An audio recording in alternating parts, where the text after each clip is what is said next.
Praise lord. అందరూ బాగున్నారండి? నేను కూడా బాగున్నాను. ప్రభు పేరట మీ అందరికి కూడా మరొకసారి వందనాలండి. ఈ ఆదివారం అందరూ పరిశుద్ధంగా సంతోషంగా ఆనందంగా దేవుని యొక్క మందిరంలోకి వెళ్ళి మీరు మీ కుటుంబం మీ పిల్లలు సంతోషంగా గడుపుకున్నారు. సంతోషంగా గడుపుకోవాలండి. దేవుడే కానీ మనకు తోడు లేకపోతే మనం ఏమీ చేయలేమండి. మరి దేవుడు ఎంతో ఆయన ప్రేమ చొప్పున, ఆయన జాలి చొప్పున, ఆయన కృప చొప్పున మనల్ని ఎంతగానో ప్రేమిస్తూ ఆదరిస్తూ పోషిస్తూ ఉన్నాడండి. మరి దేవుని సన్నిధిలోకి వెళ్ళటానికి అతిరద్దగా మనం ఉండకూడదండి. అలాగే మీ అందరూ కూడా ఈ పరిశుద్ధ ఆదివారం రోజున ప్రతి ఒక్కరూ కూడా దేవుని సన్నిధికి వెళ్ళి ఆయన స్తుతించుకుని, ఆయన గణపరుచుకుని, ఆయన ఆరాధించుకున్నారని విశ్వాసంతో నమ్ముచు, అలాగే చిన్నగా రెండు మాటలు చెప్పాలని ఆశపడుతున్నానండి. రోజులు ఎలా ఉన్నాయంటే ఒకరినొకరు కొట్టుకుంటూ, తిట్టుకుంటూ, తాక్కుంటూ, ఒకరినొకరి మీద సనుక్కుంటూ అనేకమైన మాటలు పొరుపుకుంటూ ఉంటున్నారు ఈ లోకంలో. మరి అలా కాదు కానీ ఒకరినొకరు ప్రేమించేవారుగా ఉండాలండి. తప్పండి, అలా ఉండకూడదండి. మరి దేవుడు ఏమని చెప్పాడంటే, సహోదరుల ఐక్యత కలిగి నివసించుట ఎంత మేలు ఎంత మనోహరమని దేవుడు చెప్పాడండి. పదే పదే పదే ఐక్యత గురించి నేను ఎప్పుడూ కూడాను ఐక్యత గురించి ఎక్కువ మాట్లాడతానండి. మరి ఐక్యతగా ఉండాలండి. నాకు ఆ సహోదరుల ఐక్యత కలిగి నివసించే అంత మీరు ఎంత మనోహరం అంటే సంఘాల్లో కూడా చాలా వ్యతిరేక భావాలతో ఉంటారండి. అలా ఉండకూడదండి. ఏ సంఘంలో అయినా చాలామంది ఒకరు పాటలు పాడితే వార్చలేరు, ఒకరు వాక్యం చెప్తే వార్చలేరు, ఒకరు వాక్యం చదివితే వార్చలేరు, ఒకరు వేరే వేరే ఏమైనా చేస్తే వార్చలేరు. అలా ఉండకూడదండి. దేవుడు మా సంఘంలో కూడా అనేకమైన వరముల ఫలములు కలిగిన సహోదరులను కూడా ఏర్పరచాడు. అనేక దీవుల ఆశీర్వాదాలతో నింపాడని మనం నమ్మాలండి. ప్రతి ఒక్కరిని ప్రేమించాలండి. మనకన్నా మనం గొప్పలమని ఎప్పుడూ కూడా అనుకోకూడదండి. మనకన్నా వేరే వాళ్ళ గొప్పలని గొప్పగా చూడాలండి. ఎవరిని మనం సులభంగా చూడకూడదండి. మనం నేర్చుకోవాల్సింది ఏంటంటే ఎదుటి మనిషిని మంచిగా చూడాలండి, మంచిగా మాట్లాడాలండి. ఎవరిని తప్పుడుగా మాట్లాడకూడదండి, తప్పుడుగా ప్రచారం చేయకూడదండి. ఈ లోకంలో మరి మనం మనుషులుగా ఉన్నప్పుడు అనేకమైన తప్పుదమ్మల మాటలు, చూపులు, నడకలు, తలంపుల్లో అనేక వారి మీద మనం బురద జల్లుతామండి. అలా జల్లేవారుగా ఉండకూడదండి. మరి నిన్ను వల్ల నీ పొరుగు వారిని ప్రేమించమన్నాడు కాబట్టి నీ ఇరుగు పొరుగు వారిని, నీ సంఘాల సహోదరుల్ని ప్రేమించమని. అలాగే బట్టలు కట్టుకునే విషయంలో కూడా చాలామంది పోటీ పడిపోతారండి. బట్టలు కట్టుకుంటాక అంత పోటీ, ఆమె చీర కొనుక్కుంది అంతకన్నా గొప్పగా కొనుక్కోవాలి, ఈమె ఈ డ్రెస్ వేసుకుని ఇంతకన్నా గొప్ప డ్రెస్ వేసుకోవాలి, ఏమో ఆ బట్టలు నగలు పెట్టుకుంది నేను అంతకన్నా మంచి నగలు పెట్టుకోవాలి, ఆమె ఆ పట్టీలు పెట్టుకుంది నేను ఎంతకన్నా మంచి పట్టీలు పెట్టుకోవాలి. ఇలాగా ఒకరిని చూసి మనం హెచ్చించుకుంటారు. బట్టల విషయంలో కానీ, ఒక వస్తువుల విషయంలో కానీ, మనం ఇంట్లో పెట్టుకున్న ఫర్నిచర్ విషయంలో కానీ, మనం కట్టుకున్న గృహాల విషయంలో కానీ అంతకన్నా బాగా కట్టాలి, అంతకన్నా బాగా కట్టుకోవాలి, ఇంకా అంతకన్నా అలంకరించుకోవాలని పోటీ పడిపోతున్నాం కదండి. అలా పోటీ పడతాం కరెక్ట్ కాదండి. ఎవరైతే భక్తి శక్తులతో, ఎవరైతే దేవుని నమ్ముకుని, ఆయన పని ఆనుకుని,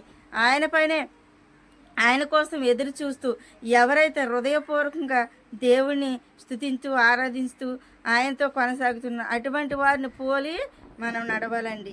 ఏమంటున్నాడండి పౌలు? నేను క్రీస్తుని పోలి నడుచున్నాను, నన్ను పోలి మీరు నడువుడు అంటున్నారు. మరి ఈ లోకంలో మనం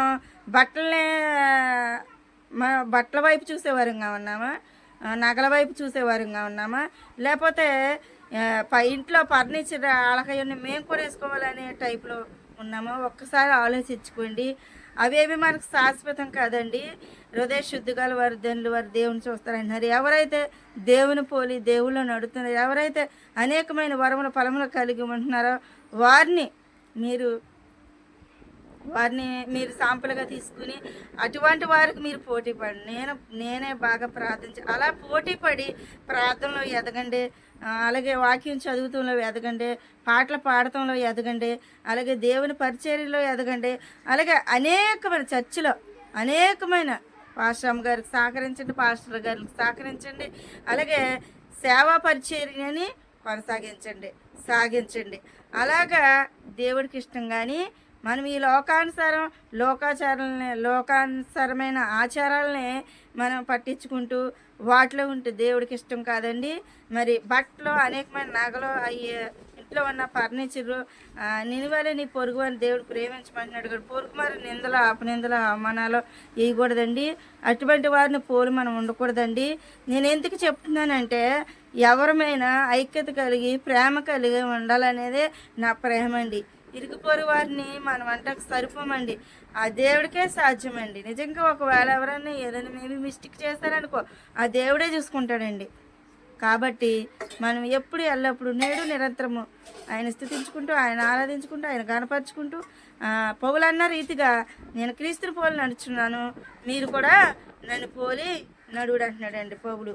అటు రీతిగా మీరు, మేము, నేను, నా భర్త, నా కుటుంబము కూడా దేవుని పోలి నడుద్దామండి. అలాగే ఈ మధ్యాహ్న సమయంలో మా ఫ్యామిలీ కూడా దేవుడు ఎంతగానో ఈరోజు ఆయన మందిరంలోకి వెళ్ళి ఆయన స్థుతించుకుని, ఆయన ఆరాధించుకునే కృపను, భాగ్యం మాకు దయచేశాడండి. నిజంగా ఆయనకు వేలాది వందల స్తుతులు, స్తోత్రాలండి. నేనేమిచ్చి ఆయన రుణం నేను తీర్చలేనండి. నేను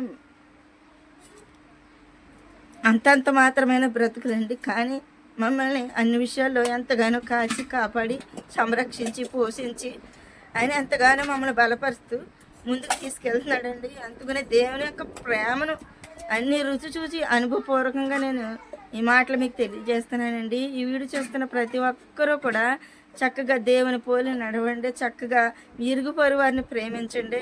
ఇరుగు పొరుగు వారితో ప్రేమగా ఉండండి. చక్కగా ఒకరినొకరు ఆదరించుకుంటూ, ప్రేమించుకుంటూ, ఎవరైనా బాధలో ఉన్నా, కష్టాల్లో ఉన్నా, ఎవరైనా సమస్యలతో ఉన్న వారింటికి వెళ్ళి చక్కగా పరామర్శించి ప్రార్థించే ప్రార్థన ఆయుధములుగా మారండి. వాళ్ళకి అలాగే జరగాలి, వాళ్ళకి అలాగే ఉండాలి, దానికి అలాగే జరగాలి, ఆడికి అలాగే జరగాలి అనే వారుగా మీరు ఎవరు ఉండొద్దు. ఈ ఇరుగు పొరుగు వారి బాధల్లో కానీ, కష్టాల్లో కానీ, వారికొన్న ఏదైనా సమస్యలో ఉంటే నువ్వు ప్రేమించేవారుగా ఉండాలి, నువ్వు ఆదరించేవారుగా ఉండాలి అని అలా ఉండాలి. కానీ ఈ లోకంలో లోకానుసారంగా నువ్వు ఉండకూడదు, నువ్వు కూడా ఉండకూడదు. ప్రేమించేవారుగానే ఎంత మట్టికి మనం ప్రేమించేవారుగా ఉండాలండి. అందుకనే నేను ప్రేమతో ఈ మాటలు తెలియజేస్తున్నానండి. ఎక్కడ చూసినా ప్రేమ కరువైపోయిందండి. ఎవరు బతికితే వాళ్ళే అన్నట్టుగా ఈ లోకంలో